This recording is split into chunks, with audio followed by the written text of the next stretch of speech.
aqui é porque o pastor Vitor não está, imagine eu, né? Ele realmente não está, né? Mas agradeço a Deus por ele, pelo convite que me fez desde dezembro. Em dezembro ele me convidou para estar aqui e me ofereceu algumas opções de datas, de janeiro ou março, e eu preferi esse tempo agora. Eu queria dizer para os irmãos que estou tentando encontrar aqui a posição certa.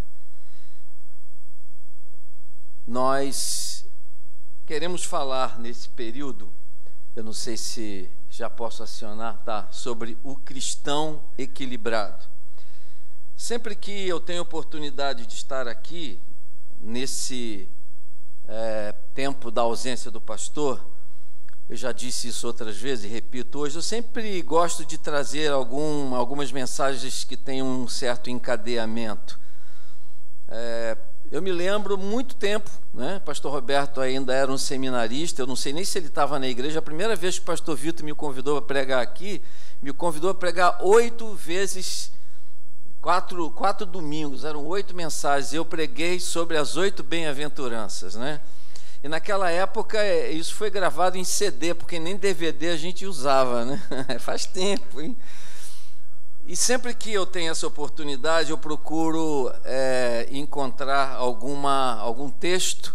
Já preguei sobre o Salmo 23, já preguei sobre a oração do Pai Nosso, cada versículo da oração do Pai Nosso. Já preguei uma série sobre Ezequiel, sobre o Vale dos Ossos Secos, né? Então, sempre procurando trazer algumas mensagens, às vezes baseadas num texto, às vezes baseadas num tema. E dessa vez eu fiquei pensando, né, desde que fui convidado, fiquei pensando no que falar, pedindo a Deus uma direção, uma orientação, não é?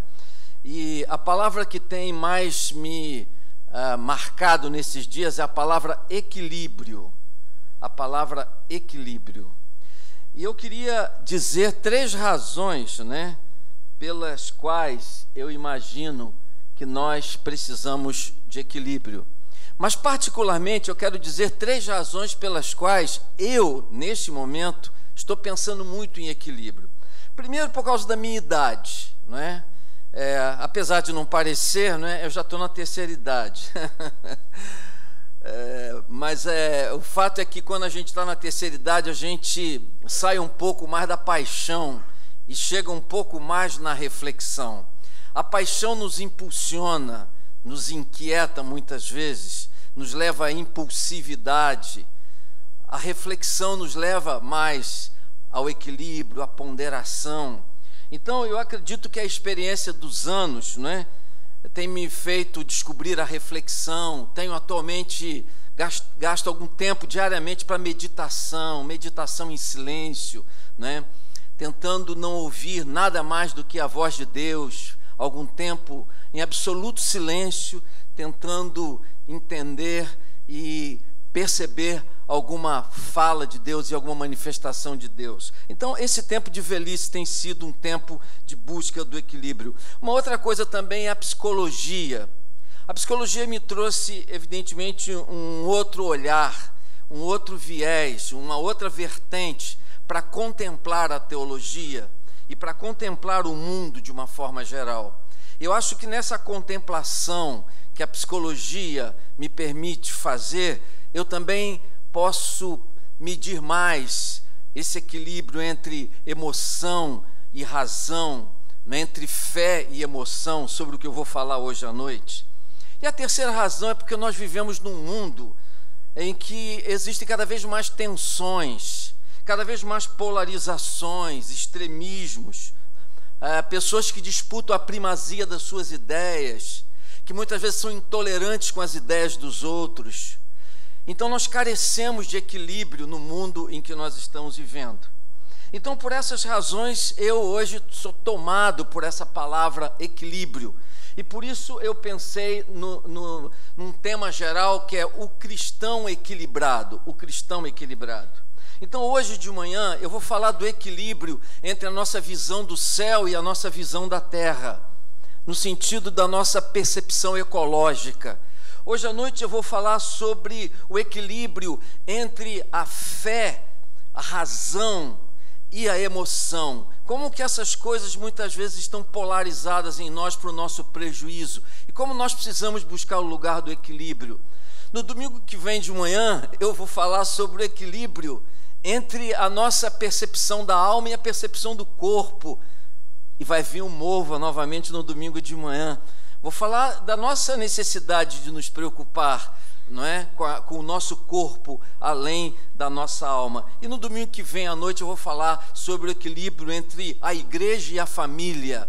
Essas duas instâncias que muitas vezes se polarizam. Eu vejo na vida de pessoas, famílias desestruturadas, de cristãos muito bem relacionados com a igreja. Vou falar sobre essas mensagens éticas. E a ética é sempre algo um pouco inconveniente, porque nos chama para uma decisão moral. E eu queria, então, trazer essas verdades nesse tempo para vocês. Eu gostaria que abrisse suas Bíblias no livro do Gênesis, no primeiro capítulo. Eu não vou usar esse texto, mas vou utilizá-lo como um pretexto para a gente começar a pensar naquilo que queremos pensar com os irmãos hoje de manhã, que é exatamente essa questão entre a nossa percepção e a nossa expectativa do céu e a nossa realidade da terra e do mundo em que vivemos. A Bíblia diz assim no Gênesis, no capítulo 1, a partir do versículo número 26. Então disse Deus, façamos quer dizer aqui que a Trindade estava envolvida nesse projeto criador, criativo de Deus, né? Façamos o homem à nossa imagem, conforme a nossa semelhança, domine ele, o homem, domine ele sobre os peixes do mar, sobre as aves do céu, sobre os grandes animais de toda a terra e sobre todos os pequenos animais que se movem rente ao chão.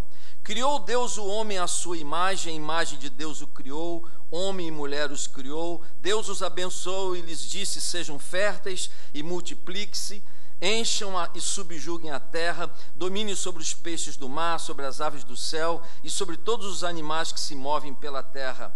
E disse Deus, eis que dou a vocês todas as plantas que nascem em toda a terra e produzem sementes, e todas as árvores que dão frutos com sementes, elas servirão de alimentos para vocês. E dou todos os vegetais como alimento, a tudo que tem em si fôlego de vida, a todos os grandes animais da terra, e todas as aves do céu, e todas as criaturas que se movem rente ao chão. E assim foi. E viu Deus tudo o que havia feito, e tudo o que havia ficado muito bom. E passaram-se a tarde e a manhã, e esse foi o sexto dia.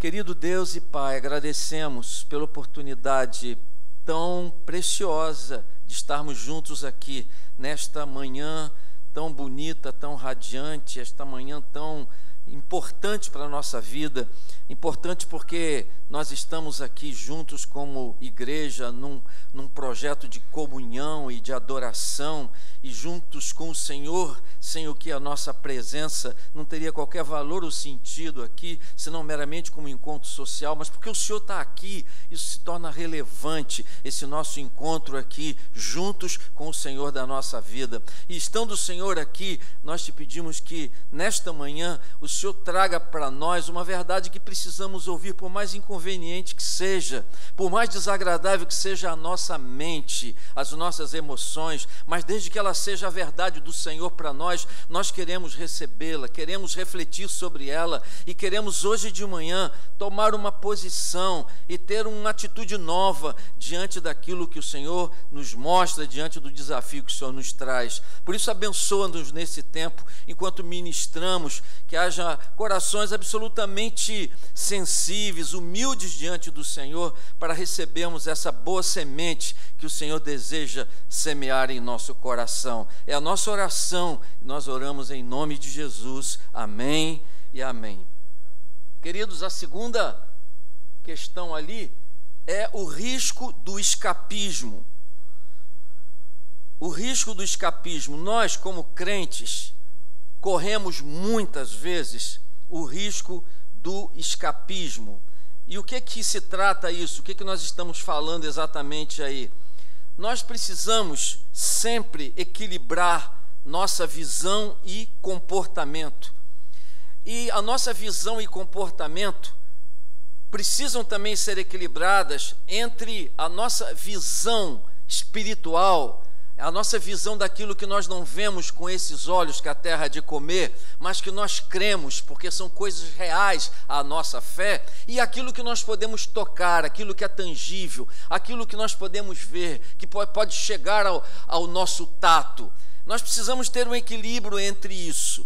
E muitas vezes, por causa da nossa fé e da compreensão naquilo que nós não vemos, e Paulo diz que aquilo que nós não vemos precisa ser mais importante do que aquilo que vemos, né? Nós muitas vezes escapamos da realidade de uma forma proposital. É isso que a gente chama de escapismo.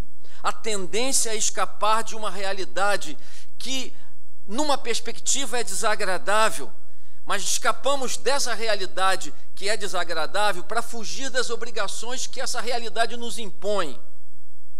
Então, alguns pensamentos escapistas que nós temos muitas vezes, quando nós pensamos nessa tensão entre o céu que nós não vemos, mas que cremos e que lá vamos estar, e a terra que é real, onde nós pisamos e onde nós estamos, e que nós precisamos também perceber os nossos compromissos com ela. Por exemplo, um pensamento escapista: se a qualquer momento vou para o céu, por que tenho que me preocupar com a causa ambiental? Se Jesus vai voltar, outro pensamento escapista, e vamos ter novos céus e nova terra, em que tudo será harmônico, como diz o profeta Isaías no capítulo 65, por que tenho que me preocupar com este mundo poluído e manchado?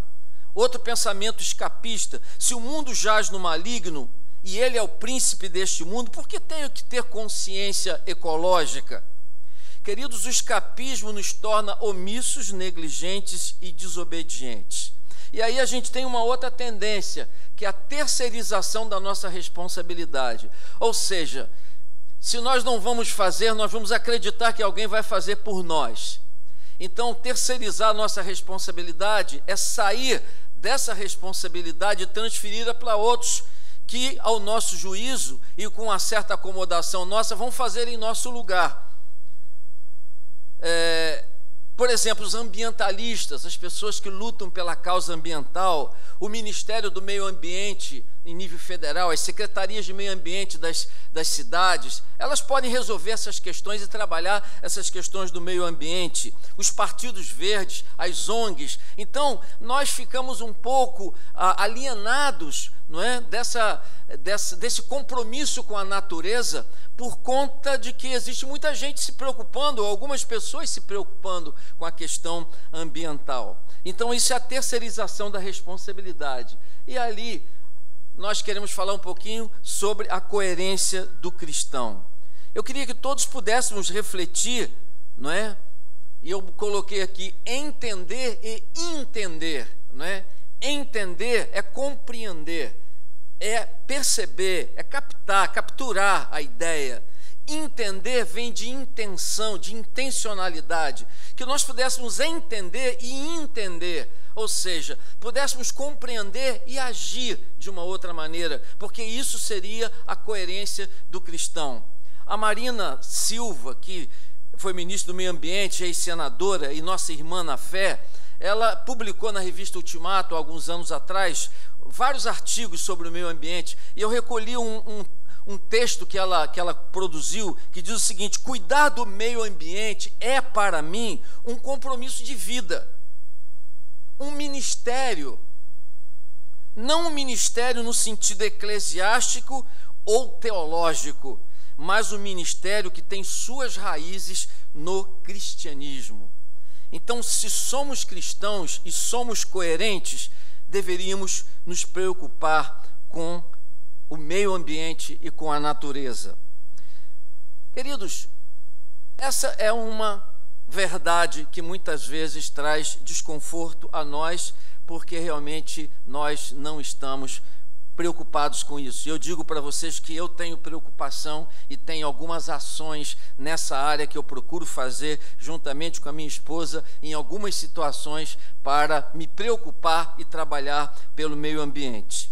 Mas eu queria, antes de falar do meio ambiente, falar dessa realidade que nós temos e que nós não vemos e que muitas vezes para ela escapamos ainda que com os nossos pés nesse planeta, que é exatamente a realidade do céu. Nós esperamos o céu, não é? Quantos aqui têm absoluta certeza que um dia vão para o céu? Levanta a mão. Quantos têm absoluta certeza que um dia vão para o céu? Todo mundo. Todo mundo. Absoluta certeza que um dia vão para o céu. Então, queridos, essa é a nossa realidade ainda não atingível do ponto de vista real, mas atingível pela fé, porque nós não vamos para o céu, nós já temos o céu, não é? Essa é a verdade bíblica, não é? Mas então, a Bíblia diz assim: sabemos que quando o nosso corpo se desfizer, aliás, tem escrito lá, não preciso olhar para trás, quando o nosso corpo se desfizer como uma tenda desmontada, será substituído por um corpo de ressurreição no céu, feito por Deus, não por mãos humanas. Eu gosto muito de usar esse texto em culto fúnebre, né? Se você quiser me convidar para o seu, eu falarei desse texto lá, não é? Com certeza, porque eu uso muito esse texto, porque o que vem antes disso que Paulo diz aqui é também muito importante, quando ele diz que nós devemos prestar atenção nas coisas que nós não vemos, porque as coisas que nós não vemos são definitivas, e as coisas que nós vemos são temporais. Então eu gosto quando Paulo diz assim: preste mais atenção no que não se vê do que no que se vê. Mas a nossa realidade não é essa. Nós estamos muito mais preocupados com o que os nossos olhos veem do que com aquilo que os nossos olhos não veem, mas que é real, porque é do Senhor, é visto pela fé. Eu gosto desse texto porque ele traz essa realidade do céu, não é?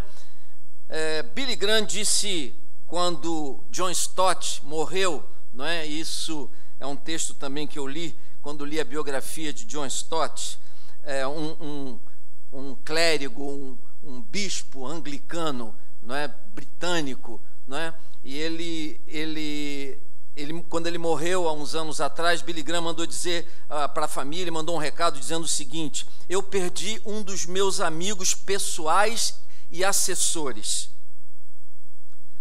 Estou ansioso por vê-lo novamente quando eu for para o céu.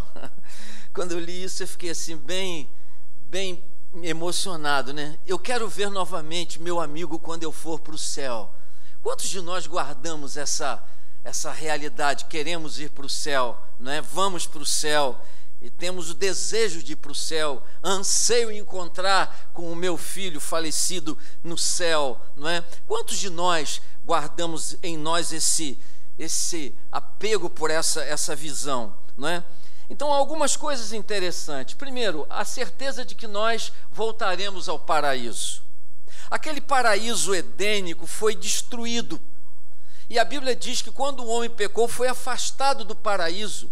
E uma das consequências foi porque aquele paraíso se tornou amaldiçoado. Maldito seja a terra por causa do pecado do homem. Então houve uma poluição, não é? Aliás, a primeira poluição ambiental foi de Adão, escondido no meio das árvores, escondido de Deus, né? Ali já estava poluindo o meio ambiente, porque estava em pecado e fugindo de Deus, escondendo no meio das árvores. Usou as árvores ali para se proteger do pecado. Acho que ali foi a primeira poluição ambiental, né? Mas o texto, né? Hoje mesmo estarás comigo no paraíso, que Jesus falou para o ladrão na cruz, significa necessariamente que nós vamos para o paraíso, não é? Ou seja, nós voltaremos ao jardim, aquele jardim de onde nós fomos tirados, né, em Adão, e que foi desfeito de alguma maneira. Nós vamos voltar para aquele jardim. Aquele jardim continua existindo no projeto de Deus e nós vamos voltar para lá. E é isso que Jesus prometeu. Queridos, todo homem tem um senso da eternidade no coração. É o que Salomão diz em Eclesiastes: Deus pôs a eternidade no coração do homem. Então todo homem, toda pessoa que nasce e que está vivo nesse planeta, ele, não importa a confissão de fé ou se é um ateu, ele tem dentro dele um chamamento da eternidade. Ele tem dentro dele um desejo da eternidade, ainda que ele possa professar com os lábios dele que ele não crê nisso, não é? Eu tinha um professor na faculdade de psicologia que ele diz: eu não acredito nada depois da morte. Agora, não passo na frente de um cemitério à noite de jeito nenhum, não é? Então Deus pôs a eternidade no coração do homem. E um irmão lá da igreja do Maracanã, quando era pastor, ele veio para o Hospital Miguel Couto depois de um acidente, e eu tive lá com ele em alguns momentos, e uma vez ele chegou a dizer para mim: pastor, pede para desligar esses aparelhos, que eu quero ir para o jardim, eu quero ir para o jardim, eu quero ir para o jardim, eu quero ir para o paraíso, não é? Então, queridos, essa ideia do paraíso é uma ideia que precisa realmente estar impregnada. Voltaremos ao paraíso. Segundo, estaremos nos braços do Senhor. Paulo diz assim: desejo partir e estar com Cristo, que é muito melhor, não é? Paulo está entre duas situações. Ele tem vontade de ficar com os crentes aqui na terra, porque ele ainda tinha um ministério a realizar, e ele então, como um observador de esquina, ele olha uma vertente e diz: esse caminho é bom, ficar aqui na terra e estar com meus irmãos. Mas como ele está na esquina, ele olha para uma outra rua, ele diz: essa rua também é boa, essa rua é até melhor de eu ir para o céu e estar logo com o Senhor Jesus. Sabe, queridos, é interessante a gente continuar vivendo nesse mundo, crendo nessa verdade de que estar no céu é estar com o Senhor, é o desejo de estar perto do Senhor. Se você conhece Jesus, imagine o dia em que você puder conhecê-lo como Ele é, como diz a palavra de Deus. Terceiro, certamente estaremos no céu.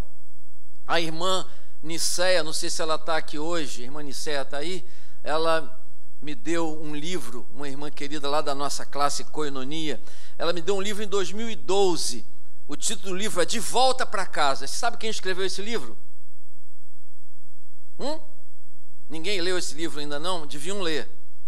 Esse livro tem sido um dos últimos livros escritos pelo Billy Graham. Ele está hoje com 90, ele vai fazer 99 anos em novembro, faz 100 anos o ano que vem. E esse livro é muito precioso, não é só para o pessoal de terceira idade ler, não, para os jovens lerem. De Volta para Casa é o título desse livro. E ele termina esse livro num capítulo falando sobre o céu. Eu já li esse livro, e agora, quando eu estava pensando nessa mensagem, fui lá olhar esse livro novamente. E ele fala numa das últimas folhas: o céu é certo. O céu é certo. Queridos, quantos de nós podem realmente ter essa convicção? O céu é certo, não é? E habitarei na casa do Senhor por longos dias. O que disse Davi, Billy Graham diz: o céu para mim é certo, tão certo como o ar que eu respiro, né? Então, queridos, certamente estaremos no céu.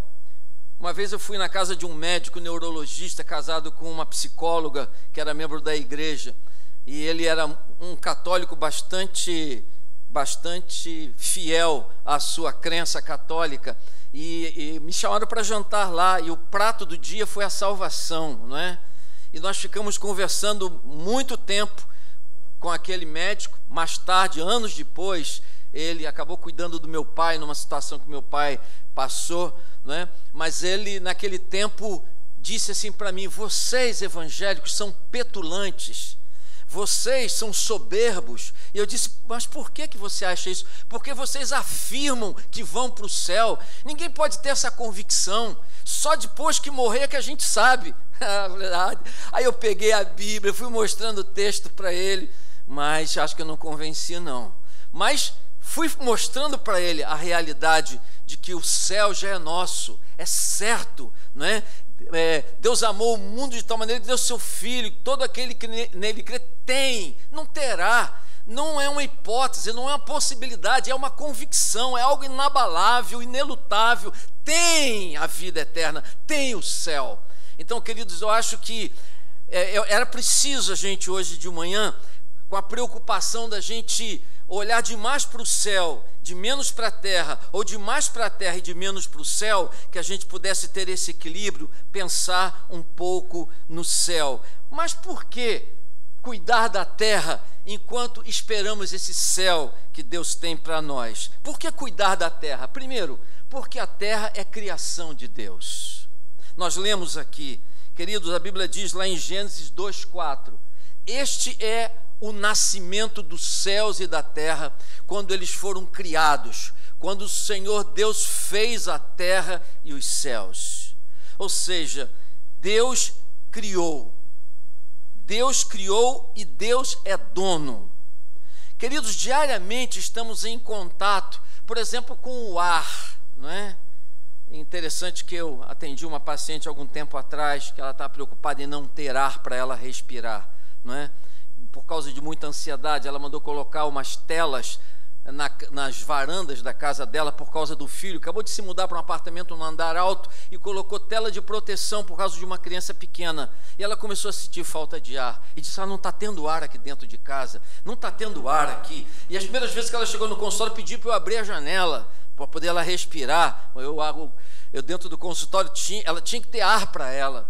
Mas o ar está aí.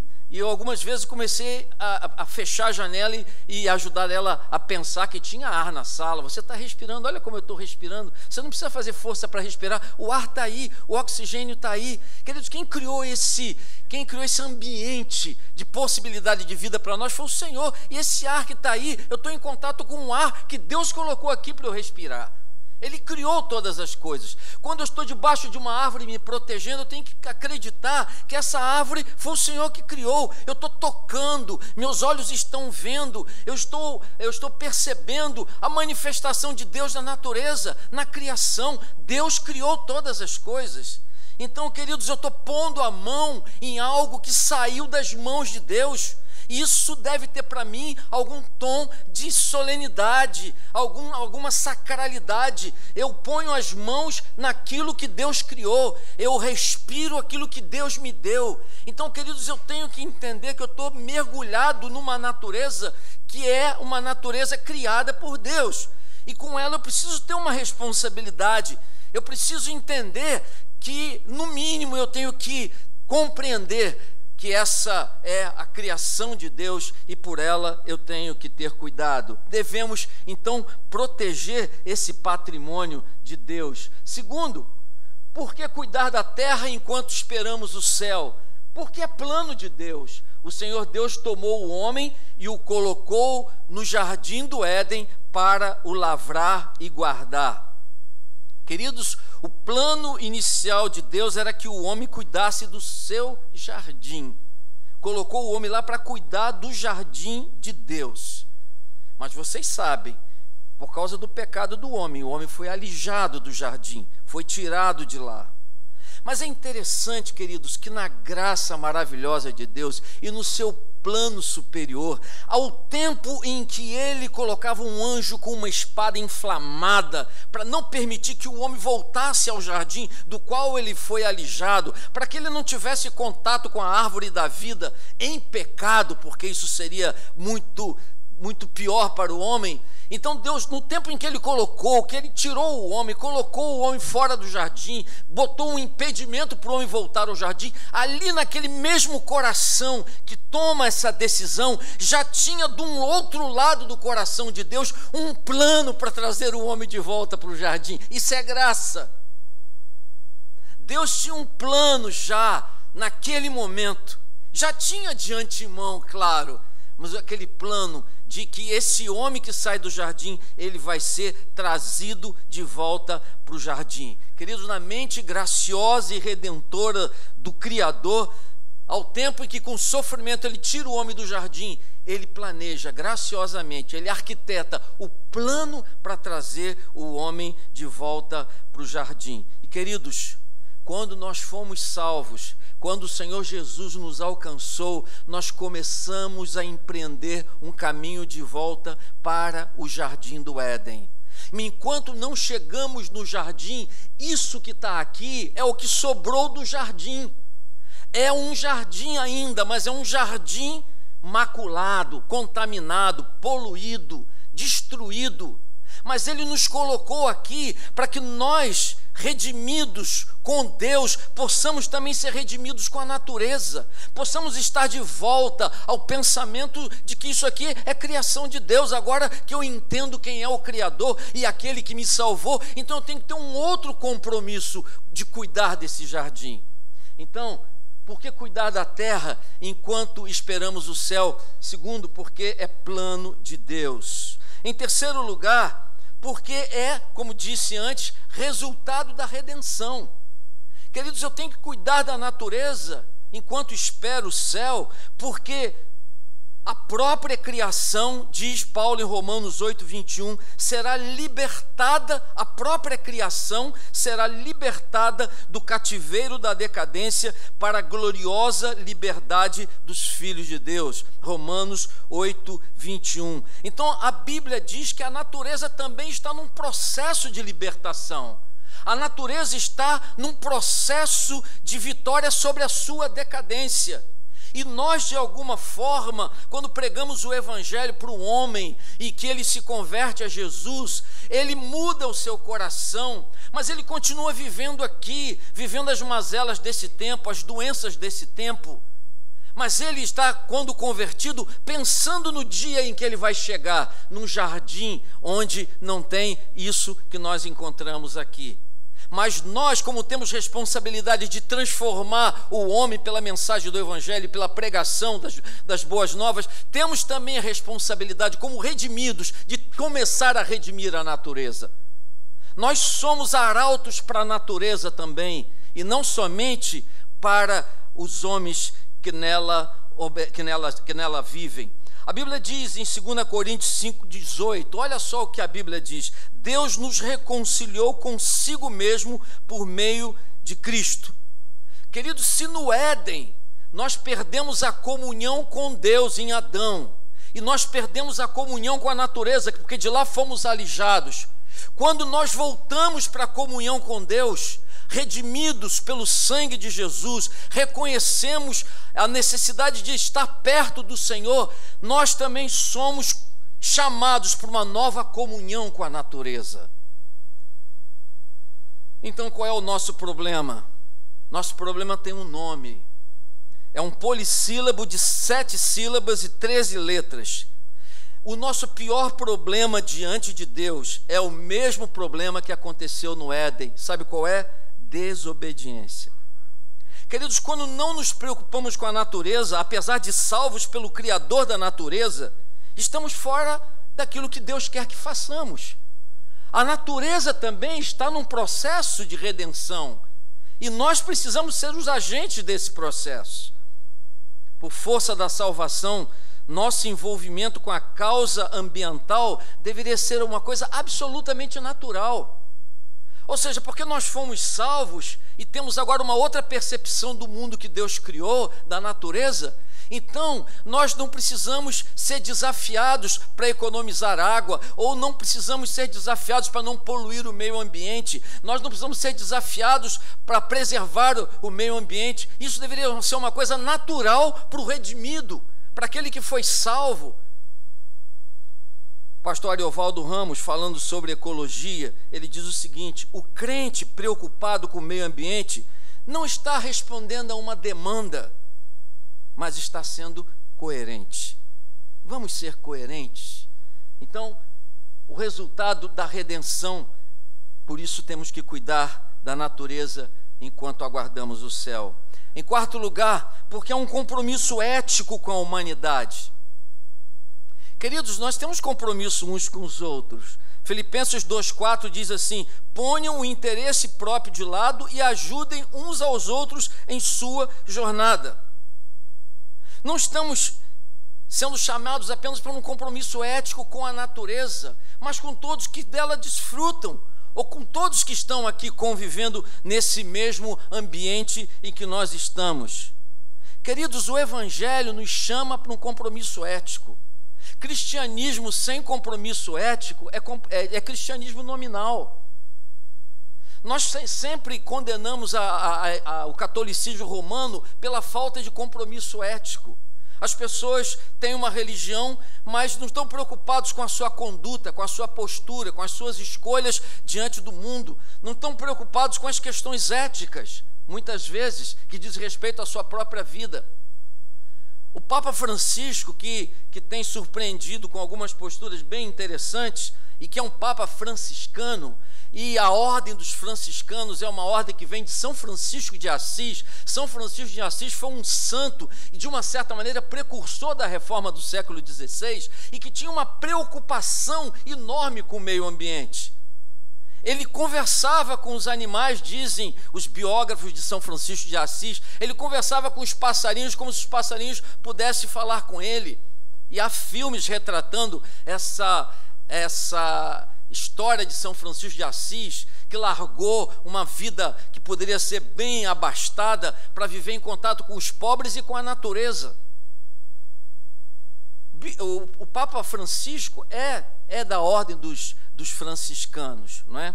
E ele diz o seguinte, uma fala do Papa, diz o seguinte: é necessário voltar a sentir que precisamos uns dos outros, que temos uma responsabilidade uns para com os outros e todos para com a natureza, que vale a pena ser bons e honestos neste mundo. Queridos, precisamos de uma nova ótica sobre o nosso compromisso com a natureza. E se temos uma nova ótica, se nós percebemos alguma coisa nova hoje aqui, ao ouvir essa reflexão, precisamos também ter uma nova ética, um novo comportamento. E, em quinto lugar, porque há uma expectativa da criação. Então eu tenho que me preocupar com a natureza enquanto aguardo o céu, porque a própria criação está esperando isso. Queridos, há um texto em Romanos que diz o seguinte: a natureza criada aguarda com grande expectativa a manifestação dos filhos de Deus. A natureza criada, os animais, as árvores, o ambiente, eles estão aguardando com expectativa a redenção através da manifestação dos filhos de Deus. E, queridos, quem são os filhos de Deus? Nós acreditamos que são aqueles, como diz a Bíblia em João 1,12, aqueles que receberam Jesus pela fé, são os filhos de Deus. As ararinhas azuis, os canários, não é? Os peixes, eles estão esperando que nós cuidemos da natureza e cuidemos do ambiente. Eles nada podem fazer. Eu fico muitas vezes pensando, né, naquela corça que corre no meio da grama, não é, daquele mato, e de repente ela para e ela fica olhando para um lado, para o outro, como quisesse perceber a chegada de um predador. E eu fiquei pensando que ela está assim, esperando a manifestação dos filhos de Deus, para que a natureza seja redimida. Sabe, queridos, a criação espera que os filhos de Deus assumam o seu lugar. Até quando vão esperar? Não podemos ficar passivos. Mas queria então dizer agora, para terminarmos, como é que nós podemos então cuidar da terra enquanto esperamos o céu? Eu primeiro disse que nós devemos cuidar da terra e dei algumas causas enquanto esperamos o céu. Agora, como que você pode fazer isso no dia a dia? A Bíblia diz, aliás, não vou ler esse texto agora não. Precisamos compreender que a natureza exige respostas firmes e imediatas dos filhos de Deus. O que é que nós precisamos fazer? Primeiro, reverenciar a criação por causa do Criador. Os céus proclamam a glória de Deus e o firmamento anuncia a obra das suas mãos. Salmo de Davi, Salmo 19:1. Paulo diz assim: quando o homem olha para a natureza, em outras palavras, no capítulo 1, versículo 19 e 20 de Romanos, quando o homem olha para a natureza, não tem desculpa para não acreditar em Deus, pois o poder de Deus se manifesta na natureza, se revela na natureza. Algumas vezes as pessoas me dizem: como que alguém pode acreditar em Jesus e acreditar em Deus sem ouvir a palavra? Olha para a natureza. A natureza proclama a glória de Deus, o firmamento anuncia a obra das suas mãos. A natureza é uma mensagem clara, insofismável. Às vezes eu venho dirigindo, agora não, mas quando eu vinha muito para o Rio, não é? Às vezes vinha no final da tarde de sexta-feira para começar a atender aqui no consultório sexta de tardinha, e às vezes já estava caindo o sol de um lado e já estava nascendo uma lua do outro, e eu dizia para minha esposa: que show de Deus! Quem não pode perceber, quem não consegue perceber essa manifestação tão intensa de Deus na natureza? Queridos, precisamos olhar para isso, precisamos reverenciar, porque o Criador colocou isso à nossa disposição, nos colocou nesse ambiente maravilhoso. Além de reverenciar a criação, o que mais podemos fazer? Evitar ações destrutivas.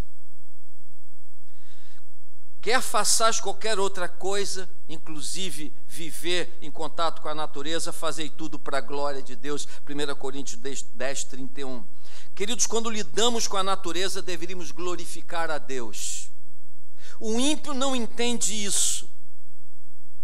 Entendemos que quando o ímpio polui, e quando o ímpio destrói a natureza, e quando ele devasta o meio ambiente, ele, evidentemente, está tendo um ato de rebeldia por não conhecer o Deus que criou a natureza. Mas e quanto a nós? Quando nós fazemos as mesmas coisas que eles fazem, como nós podemos catalogar isso? Como nós podemos rotular isso? Nós podemos entender que é desobediência. Então, queridos, algumas coisas que nós podemos fazer e que eu vejo as pessoas fazendo: evitar jogar coisas na natureza, coisas que vão ter um tempo enorme para ser degradado e destruído pela própria natureza. Queridos, um dia eu estava andando e aí uma pessoa jogou alguma coisa pela janela do carro. Olha, nós temos uma lixeira dentro do carro. Nós não colocamos nada pela janela do carro, colocamos tudo dentro da lixeira. Quando nós chegamos em algum lugar, minha esposa sempre faz isso. Nós tiramos ali pedaço de copo, casca de banana, pedaço de alguma coisa que a gente comeu, alguma coisa que se produziu, a gente põe ali, fecha, e a gente passa em algum lugar e procura uma lixeira para colocar. Uma pessoa jogou alguma coisa pela janela, eu logo fico pensando: porco. Mas eu andei um pouco mais e vi um adesivo atrás do carro com o nome de uma igreja evangélica e bem famosa. Aí eu pensei: desobediente. Aí pensei: porco desobediente, né? Por que nós poluímos? Por que nós jogamos as coisas no chão? Queridos, quando eu estou correndo, às vezes eu estou com um copo d'água e a gente não tem muitas lixeiras, eu fico andando um tempão com um copo d'água na mão, mas eu não tenho coragem de jogar um copo d'água na beira da rua, no meio do mato. Nós precisamos ter uma consciência. Outro dia eu e minha esposa, nós moramos na frente da lagoa e a gente saiu num caiaque e a gente andou pela beirada da lagoa e começamos a ver garrafa PET, lata, um monte de coisa ali. E eu falei com ela: nós precisamos ter uma ação aqui nesse lugar. Eu fui numa reunião da associação do bairro para falar sobre isso. Falei com algumas pessoas que se interessaram com a causa, estamos tentando levantar. Não pude falar nessa reunião porque estava fora da pauta dos assuntos, mas já estou marcado para uma outra reunião, porque quero fazer um movimento da gente sair limpando aquilo ali. As pessoas estão sujando. Nós não podemos fazer isso, queridos. Eu não creio que aqui hoje de manhã tenha um crente em Jesus, firmado na palavra de Deus, que tem convicção de que essa natureza foi criada por Deus, que nós temos um compromisso com a natureza e que joga uma garrafa em algum lugar para lá deixar. Vocês sabem quantos anos demora um plástico para ficar destruído no meio ambiente? São centenas de anos até que a natureza o destrua e o absorva. Um vidro, parece que são 500 anos para um vidro ser absorvido na natureza. Queridos, então precisamos evitar jogar coisas para fora da nossa casa. Alguém disse assim: só se fosse jogar para fora do planeta, ainda seria explicar, mas jogar para fora da casa ainda está na nossa casa, que aqui é o nosso ethos, é a nossa casa, é onde moramos. Agora, eu não coloquei ali, evitar comer carne bovina. Depois que o pastor Roberto falou aqui, né? O Brasil tem 8,5 milhões de quilômetros quadrados. 20% do nosso território é para cultivar gado. 20%. É 3 vezes mais o que se utiliza na agricultura. O Rômulo colocou aqui, numa das vezes que nós tivemos aqui uma clínica de vida saudável, alguma coisa que eu depois fui lá verificar. Diz o seguinte: para cada quilo de carne bovina que chega no nosso prato, há um consumo de 16 mil litros de água. Queridos, a gente come carne bovina muito raramente. Eu acho que agora você tem muito mais razão para rarear a ingesta de carne bovina. Quem come menos carne bovina vai ter menos câncer, vai haver menos desmatamento, vai ser menos escassez de água, vai haver menos poluição do ar e do solo. Então, essa é uma ação que nós podemos fazer para cuidar do meio ambiente. Há muita coisa. O André Trigueiro, da CBN, pode entrar no Facebook dele e você vê as coisas que ele publica sobre essa questão da carne. Então a Bíblia diz que a gente deve fazer tudo para a glória de Deus, mas não basta evitar ações destrutivas, nós precisamos também participar de ações construtivas. A Bíblia diz, em Gênesis 21, 33, Abraão plantou uma tamargueira em Berseba e ali invocou o nome do Senhor, o Deus eterno. Queridos, quando a gente estuda a vida de Abraão, a gente sabe que ele foi o herói da fé, um herói da fé. Os judeus o consideram o pai da fé. Os judeus consideram que ele está na porta do céu esperando os judeus chegarem, não é? Abraão saiu da terra onde morava para um lugar que não sabia para obedecer à vontade de Deus. Abraão ofereceu o seu filho Isaque para ser morto em holocausto, crendo que Deus o ressuscitaria. Abraão foi um homem de fé, mas Abraão plantou árvore também. E a Bíblia diz que ele plantou uma árvore, uma tamargueira em Berseba. Queridos, eu fui descobrir o que é uma tamargueira. É uma árvore de tamanho médio, que é plantada em regiões áridas. Geralmente tem uma tamargueira que não tem outra ali. Então é um lugar onde os viajantes que chegam exaustos encontram uma sombra. Ela tem um crescimento lento, pode demorar 10 anos a ficar do tamanho adulto que ela chega e ficar madura. 10 anos. Abraão plantou uma tamargueira. E você sabe quantos anos Abraão tinha? 100 anos, porque Isaque já tinha nascido. Abraão tinha 100 anos. Eu anotei aqui e vou ler para vocês. Quem planta uma árvore aos 100 anos, planta um sonho que não vai colher. Quem planta uma árvore aos 100 anos, joga fora sementes que não vai ver germinar. Quem planta uma árvore aos 100 anos, planta pensando no futuro que talvez não vá ter. Quem planta uma árvore aos 100 anos, mostra compromisso com as gerações que virão. Então, queridos, essa é uma coisa importante. Nós devemos deixar de ser presentistas, pensar nos nossos filhos, nos nossos netos, nos nossos bisnetos. Diz que em 2050, ou seja, daqui a 33 anos, eu vou estar com 100 anos aqui pregando para vocês, daqui a 33 anos, não é? Então, daqui a 33 anos, no ano 2050, a população do mundo é estimada em 9,6 bilhões de pessoas. E esses 9,6 bilhões de pessoas precisarão de recursos 300% a mais do que aquilo que poderá ser gerada naquela ocasião com o andar da carruagem.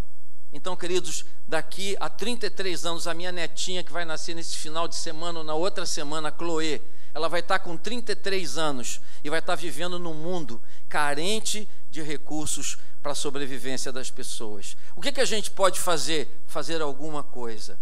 Mas é tão pouco que eu posso fazer, faça alguma coisa, ainda que seja pouco. Nós precisamos cuidar disso. Uma vez eu vi a história de 2 professoras que davam aula numa cidade afastada da sua, que tinham que pegar um trem todo dia de manhã para ir lá dar aula e voltar no final da tarde depois de cumprir o seu trabalho magisterial. E cada vez que elas estavam viajando para aquele lugar, alguém sentava do lado e via que elas faziam assim, com a mão para o lado de fora, com a mão para o lado de fora. E um dia a pessoa curiosamente foi lá e perguntou para ela: vem cá, o que você faz quando faz assim? Eu não faço assim para o lado de fora, isso é uma mandinga, isso é o que é isso, não é? Senão eu estou jogando semente. Jogando semente? Eu escolho umas sementes bem de coisas que podem crescer. Só vê que a margem dessa ferrovia não tem nada aqui, isso aqui é tudo árido, é tudo deserto, então a gente está jogando semente aqui. Mas aí quando é que vocês acham que vão ver as flores aqui? Nós podemos não ver, mas quem sabe os nossos filhos vão ver e os nossos netos vão ver. Queridos, precisamos pensar no futuro da nossa geração, dos nossos filhos, dos nossos netos, daqueles que virão, dos nossos bisnetos. Precisamos investir no planeta. Ainda que nós possamos fazer muito pouquinho, mas estamos fazendo algo pensando no amanhã. Recicle o lixo. Não vou falar sobre isso. Vamos falar do quarto ponto, que é um ponto importantíssimo, tem a ver com o que o pastor Roberto disse hoje de manhã aqui.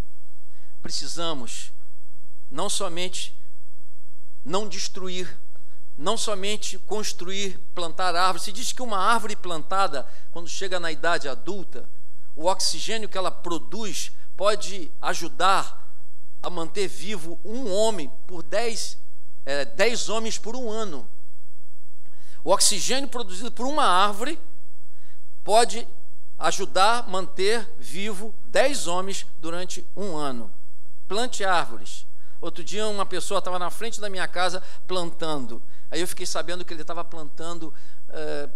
eu não me lembro agora o que era, mas uma árvore que vai crescer bem lá. Não é? De vez em quando eu olho lá, ainda está pequenininha, não é?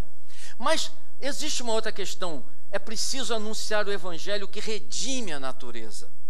A própria natureza criada será liberta da escravidão, da decadência. Querido, se Bill Hybels disse que a igreja é a esperança do mundo em relação à salvação das almas, eu digo que a igreja é a esperança da natureza para a redenção da natureza. Porque nós precisamos proclamar a salvação, porque, queridos, a esperança é a salvação do homem.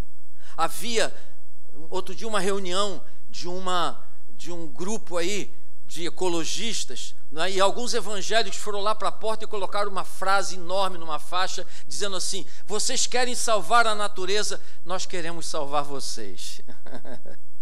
Porque só com a salvação do homem existe esperança para a natureza. Porque a nossa compreensão não é que homem e natureza é tudo igual, porque Deus nos criou, e a Bíblia diz no Salmo 8, um pouco acima dos anjos. A Bíblia diz, Jesus disse que nós valemos mais do que um pardal, não é? Quando fala lá no Sermão do Monte. Então nós temos mais valor como homens do que a natureza. Mas isso não significa que nós temos que destruir a natureza porque ela não tem valor. Numa ordem de gradação, para Deus nós somos mais importantes do que a natureza. Mas a natureza Ele criou por causa do homem. Ele criou a natureza para colocar o homem lá. Ele não criou o homem por causa da natureza, mas a natureza por causa do homem, para fazer com que o homem pudesse ter um ambiente legal para viver. Então, queridos, precisamos pregar o evangelho, precisamos fazer missões, levar o homem a se converter, porque só assim ele pode entender e viver de forma equilibrada um compromisso com a natureza. Enquanto esperamos o céu, o que nós não devemos fazer? Enquanto esperamos o céu, não devemos ser escapistas. Ou seja, por conta de algumas compreensões espirituais que nós temos e que são verdadeiras, nos escondermos para fugir da responsabilidade que nós temos com o visível, com o aqui e agora, com o tangível. Então, por que eu tenho que me envolver? Eu tenho que me envolver porque essa é a vontade de Deus, que me colocou para cuidar e criar e ajudar a natureza. Também não devemos ser deterministas. Ou seja, esse mundo do jeito que está, ele vai ficando cada vez pior. E essa é uma visão determinista. Então, eu não tenho muita coisa para fazer, devemos fugir disso. E também não devemos ser coniventes. Enquanto esperamos o céu, não devemos ser coniventes. O Daniel Gouveia Teixeira, que o pastor Roberto citou aqui, não foi conivente. Eu nem sei se ele é evangélico, mas ele teve uma postura de uma pessoa que tem um compromisso ético, tem um compromisso com a natureza, tem um compromisso com a humanidade. Eu não sei se ele é cristão, mas se ele não é cristão e fez isso, que dirá nós? Não podemos ser coniventes com as coisas que nós vemos aí e que destrói o meio ambiente. Enquanto esperamos o céu, não devemos ser escapistas, não devemos ser deterministas, tudo vai ficar assim mesmo, cada vez vai piorar, e não devemos ser coniventes. Enquanto esperamos o céu, devemos, primeiro, olhar a natureza pelos olhos de Deus. Devemos olhar a natureza pelos olhos de Deus.